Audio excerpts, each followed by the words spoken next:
Welcome to the Power of Partnership podcast. I'm Riane Eisler, founder of the Center for Partnership Systems, and this podcast brings you voices from the partnership movement, people who are using partnership practices to build a world that values caring, nature, and shared prosperity. The Power of Partnership podcast is hosted by Cherri Jacobs Pruitt, a health policy and partnership scholar. And today, Cherri interviews Lyla June Johnstone on how Indigenous partnership practices turn deserts into gardens. So now on to the Power of Partnership podcast, showing how we can reclaim harmony with nature.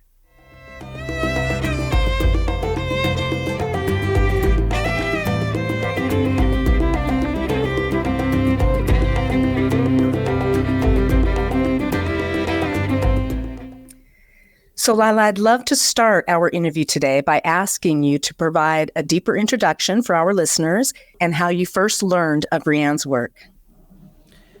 Thank you so much. So first off, as a Diné woman, I have to state my clans in the introduction, which is the clans of your four grandparents. So just to position myself within the various rivers that flowed together to make me who I am. So I'm from the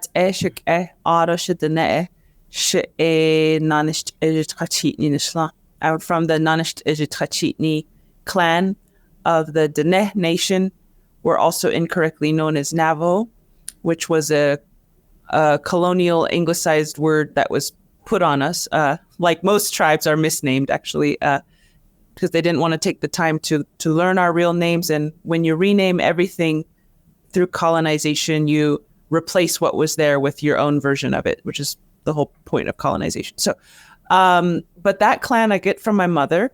We are a matrifocal, matrilineal people. We are indigenous to what is now called New Mexico, Arizona, Colorado, and Utah, but we call it Diné-Bakea, Dinétra, the people's land. And so, yeah, that's my first clan. We get our clans from our mothers, our number one clan. Like in American culture, you get your last name from your father, and then your mother's name is the maiden name. But for us, our last name comes from our mother. And so my second clan is my father's mother's clan, which is Tsétsêhéstâhese. So my father's mother was from Anadarko, Oklahoma. She was of the Southern Cheyenne clans, if you will. My mother's father is my third clan, is the Salt clan of the Diné. My father's clan is the European clans. So I'm kind of a mixture of things like most of us are. But in that manner, I present myself as a Diné woman. I stumbled upon Riane's work. I obviously love how she chronicles in Chalice and the Blade how we went from a chalice culture in Europe of abundance, community, unity, partnership, if you will, to a blade culture of fortification and brute force and things like that. And I think what she proved to say that human beings are not inherently warlike is so profoundly important for Native Americans, if you will, or we prefer to call ourselves an indigenous people.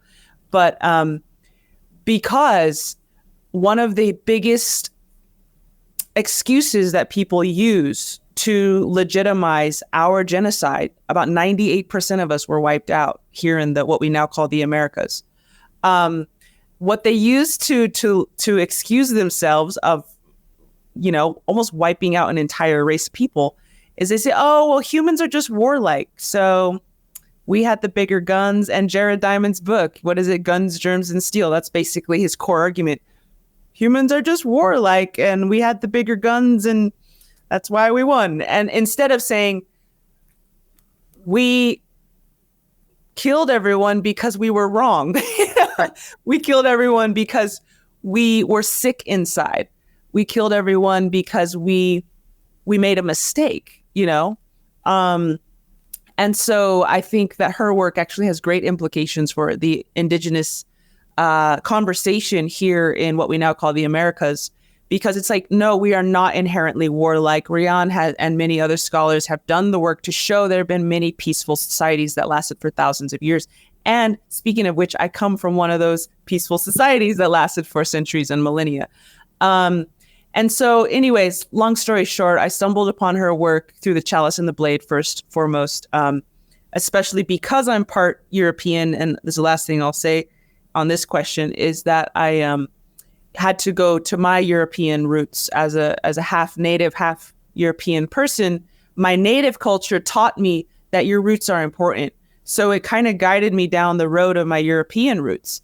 And I had to see the witch burnings. I had to see the bubonic plague. I had to see the trauma that our European ancestors went through. And I think Riane really helped me there too, because she showed me how we are not that. We are not this thin wall of time that dominates our understanding of Europe, which King Louis, Napoleon, Alexander the Great, all those patriarchal guys, God bless them, but really see deeper into these deeper archaeological contexts where the true European identity, I think, which is buried under literally thousands of years of war, but our true selves. And that's what I've been trying to, preach on top of the hill or whatever, or shout from the rooftops, is like, we as Europeans, we have more than just, oh, we're just the slave masters. Oh, we're just the colonizers, which, don't get me wrong, we did that. And that's a problem. And we have to take accountability for that. But in a way of taking accountability for that is to really honor who we actually are before the trauma, before the witch burnings, before the Roman expansion.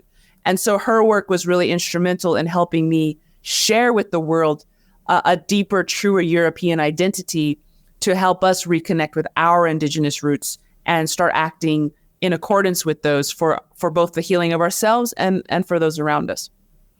Beautiful. You have on your website, lylajune.com, you have a copy of a TEDx video that you delivered that was the summary of your dissertation. Correct. And it was, So can you talk a little bit about that? That was just, at one point you describe it as a message of hope, which it very much was to me personally. And I know everyone who is listening to it probably just feels like, oh my gosh, there is hope in this incredibly challenging time of climate change. Yeah, I mean, there were several main points of the TEDx talk, which by the grace of the Creator has blown up. I'm so grateful for that. Not for my aggrandizement, but because this is what the elders taught me. And I'm just so happy that my native elders' message is getting out there. I'm just like, yes, that was a win, But what it was saying was Indigenous peoples have sculpted this entire continent in an extensive manner way before Columbus was born, and compiled a lot of incredible scholarly work that proves ancient Indigenous fisheries were thriving all along the coastlines of this continent. Ancient Indigenous soil management techniques that were just absolutely brilliant. And in some places they still exist. And the ways in which we used fire to sculpt entire grasslands to manage the chestnut forests of the East, and just really changing the narrative of, oh, humans are a pest, to humans are an essential piece of the ecological puzzle, and my native ancestors knew how to do that. And in fact, ancestors around the world knew how to do that. And we became what we call a keystone species, which is a linchpin that the entire ecosystem depends on. So not only are we not a pest, we're actually an essential, vital variable in the whole functioning, because if the Creator creates everything for a purpose, it's easiest for us to say, oh, that tree has a purpose. That bird has a purpose. That rock is here for a reason. That star is holding the galaxy, is doing its part to hold the galaxy in place. But then when it comes to saying that human has a purpose, why wouldn't we have a purpose too? And we exclude ourselves from all of creation. Like, everything has a purpose except us, because we're these problem children, misfits of creation, that we're just wrong and bad, And don't get me wrong, we can behave wrong and bad, obviously. But we have proven, just as Riane's work proved, that peaceable societies are possible. I think my work was proving we can be a gift to the earth. We can be a nourishing balm to the entire ecosystem. And not just in little gardens and little oyster farms. I'm talking entire estuaries were managed by the Algonquin nations in Washington, D.C. I'm talking entire chestnut groves were managed by the Shawnee people in Kentucky starting 3,000 years ago that we know of through fossilized pollen records. I'm talking entire oak groves becoming fire resistant over thousands of years because native peoples managed the entirety of California with routine burning. I'm talking about alluvial farming techniques where every time the monsoon rains come, people would position their fields where those rains flow down, which carry both water and fertilizer from the nutrient-dense upland soils.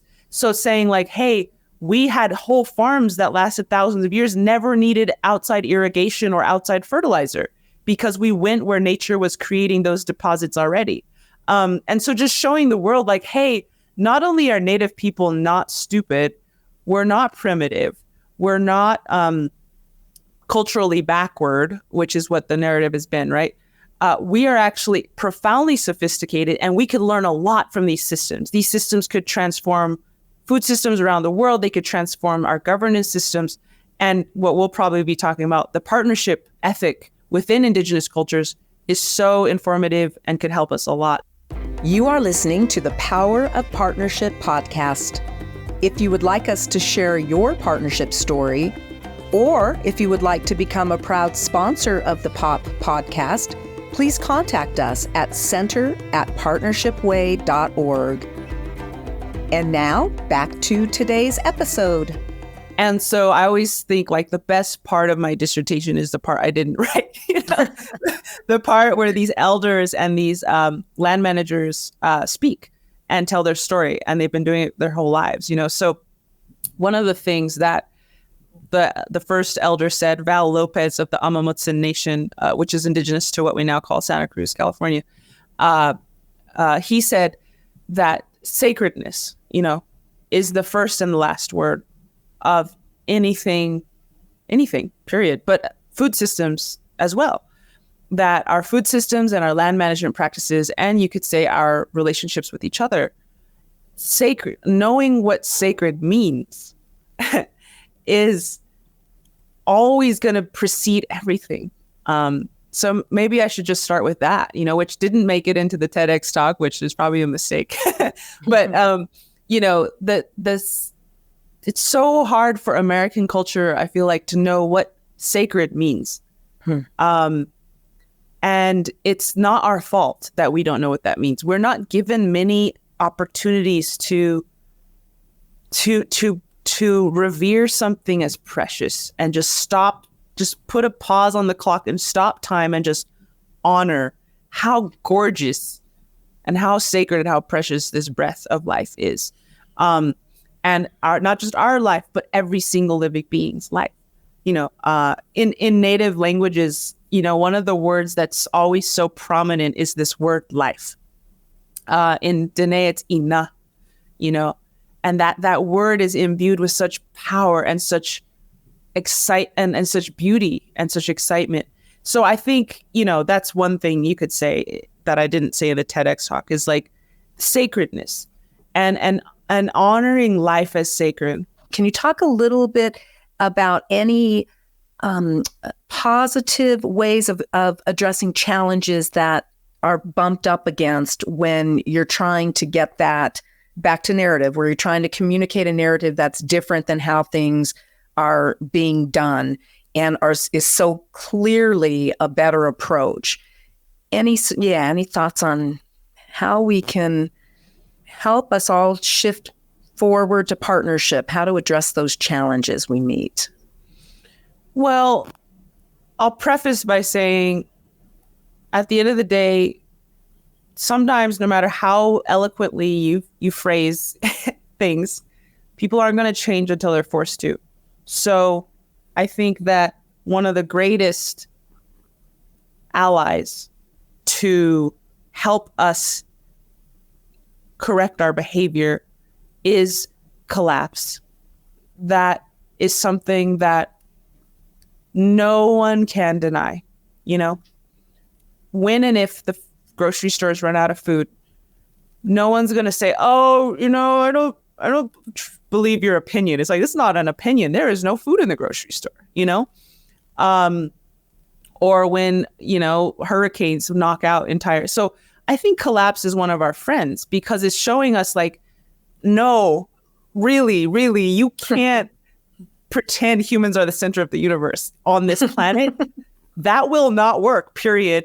No matter what your politics are, no matter whatever, who you are, what race you are, you have to be within a web of relationships of creation and partner with that web of relationships. That's so, but okay, so I'll preface by saying that. However, I think there are ways we can still shift culture. And the best practice that I know is love. Being somebody's ally. It's kind of like when you train a dog, they say, oh, we're not training dogs, we're training humans, because it's the humans who have to learn how to be their dog's ally. When you're trying to teach the dog to sit or to lay down or whatever, you have to understand that the dog needs your help, and the dog, it has feelings too.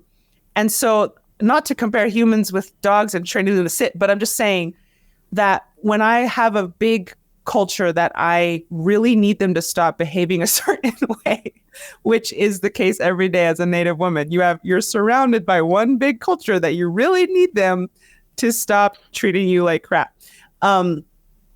It's through love. Instead of saying, hey, you're bad, F you, you know, you deserve to be locked up or what in the prisons of history, you know, instead of saying that, say, hey, I love you. I am your relative and I appreciate you. And I forgive you for any past trespasses because you've been through a lot. And I have compassion and understanding for your situation.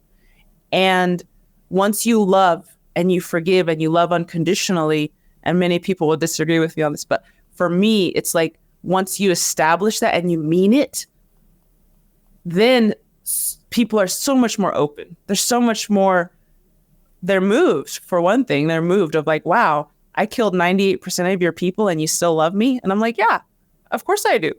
Because guess who killed 98% of your people? The Romans. You know what I'm saying? So it's like, you have to have compassion and understanding for the people and through your speech to be their partner, you know, to be their ally, to be their comrade, because the biggest problem here is not the outward behavior. The biggest problem is we forgot we are relatives.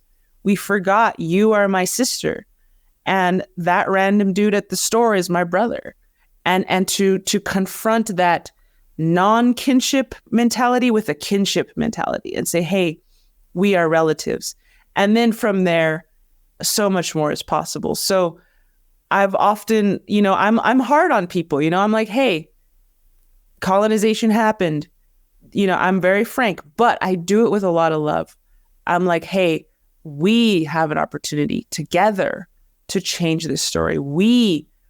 I want to be your partner in this. I want to be your friend in this. What would be your closing words to our listeners about finding their way to the partnership end of the continuum and helping create a healthier world and a more sustainable world that is truly filled with love? I think I would be remiss to not say that perhaps partnership mentality begins with being a partner to yourself. My journey to being a positive force in the world started with healing and loving myself, because the main reason that I stopped being a positive force was because of the wounds that I had endured and that had caused me to get lost along the way. Specifically, you know, physical abuse as a woman.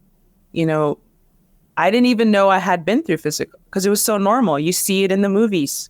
they'll hit on her or they'll talk crappy to her, and then they go to the next scene. It's just normal. And that happened to me growing up, a lot of abuse. And that's actually where my addiction came from. The addiction was more of a symptom than the actual problem. And so I had become not a partner to myself. I had become a dominator. I had said, Lyla, you're a horrible woman. You're a tainted woman. You're an ugly woman. And you have desecrated your body in all these ways. When really, actually, the world had desecrated my body. But I blamed myself for all of it. And I became a dominator. I became a jailer to myself. And it wasn't until I hit rock bottom and all of these elders helped me that they helped me become a partner and an ally to myself. To love yourself, to give yourself a hug, and to say, I like you is a lot more than many of us can do. But it's so profoundly important because once you come into communion with yourself and you forgive yourself for being a kid who was abused, for being someone who didn't have the support that they deserved, for someone who, to really take a good look at no, maybe you didn't have a perfect childhood. Maybe that's what you tell yourself to take away the pain of the fact that your childhood was so imperfect. And then to come back into communion and partnership with yourself and love yourself deeply, then you reconnect to source, then you reconnect to creator because you give yourself permission to, right? Because if you say, I'm a good person, I'm a loving person, I'm a good person, period, then you're allowed to connect to the creator, which is the ultimate source of goodness. And once you connect to creator, watch out. Nothing can stop you because you're connected to an entire web of incredible, synchronistic, beautiful, loving energy, if you will, around the universe. And then you're basically unstoppable. But the thing that keeps us from connecting to that gigantic, vast ocean of power and beauty and love is this shame, this guilt that says, oh, I don't deserve it. I let myself be desecrated, blah, blah, blah. Or for men, it's like, I didn't protect my mom when I was a boy. She got beat up and I'm a bad kid so it's different for men and women. But there's different ways that men and women allow shame to become a wall between them and the creator. And creator's always trying to knock that wall down. Say, no, you're my beloved child. You're mine. I love you. I'll never stop loving you. And I know your story better than you do. And I know that you've been through more than you even understand. And I'm here for you. And then once that wall gets broken down, you can do partnership stuff in the world, because you're allowing yourself to be that agent. You're allowing yourself to be that instrument that is so desperately needed in the world, but you can't do it alone. You need that connection with creator, with your ancestors, with the universe, if you will, whatever you call it. You need to be connected to that source to move and shake in the world the way you were born to do. So step one, break down that wall of shame, connect to the creator, become a partner to yourself. Then you can start really moving fluently in the world to do the partnership work you were created to do. Wow. Well, we thank you so much, Lyla, for joining us for this podcast. Such beautiful words. We appreciate you so much. Thank you for having me, Shay. I really appreciate it. Thank you for listening to the Power of Partnership podcast. We're grateful to Rising Appalachia for the use of resilience as our Power of Partnership theme music. If you would like us to feature your partnership story, or if you would like to be a proud sponsor of the Power of Partnership podcast, please contact us at center@partnershipway.org. We hope you enjoyed this episode and will leave us a review on your favorite podcast channel. And don't forget to subscribe to be notified when new episodes are released. I'm Cherri Jacobs Pruitt. See you next time on the Power of Partnership podcast. I am resilient. I trust the movement. I negate the chaos. Uplift the negative. I'll show up at the table again and again and again. I'll close my mouth and learn to live.